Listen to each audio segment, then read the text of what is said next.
নমস্কার সবাইকে, কবিতার রান্নাঘরে আজকের রেসিপি লাউয়ের খোসার ভর্তা।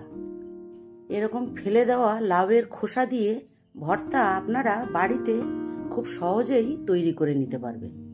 চলুন তাহলে দেখে নিন রেসিপিটি। প্রথমে আমি এখানে লাউয়ের খোসা নিয়েছি, নিয়ে এটাকে আমি পেস্ট করে নিচ্ছি।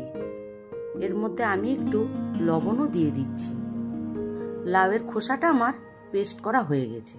এরপর আমি কড়াতে 2 চামচ তেল দিচ্ছি।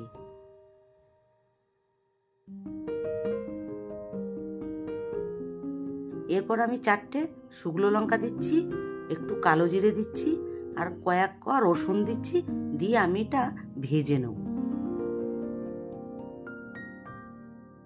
এটা আমার ভাজা হয়ে গেছে। এর ভেতরে আমি একটু বেসন দিচ্ছি, দিয়ে নাড়াচাড়া করে নেব যাতে বেসনের কাঁচা গন্ধটা না থাকে।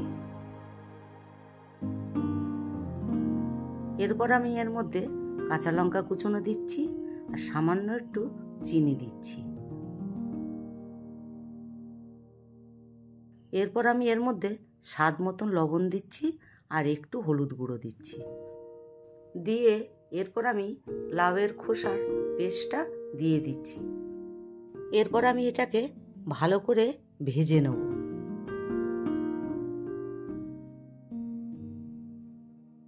এটা আমার ভাজা হয়ে গেছে। এরপর আমি একটুখানি পোস্ত বেটে রেখেছিলাম, ওইটা দিয়ে দিচ্ছি, দিয়ে নেড়ে চেড়ে আমি নামিয়ে দেবো।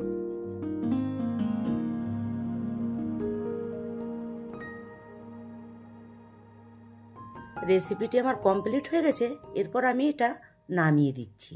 আপনারা এরকম ফেলে দেওয়া লাউয়ের খোসা দিয়ে দারুণ স্বাদের একটা রেসিপি তৈরি করে নিতে পারেন। আর রেসিপিটি ভালো লাগলে অবশ্যই আমার চ্যানেলটিকে লাইক, শেয়ার, সাবস্ক্রাইব করবেন।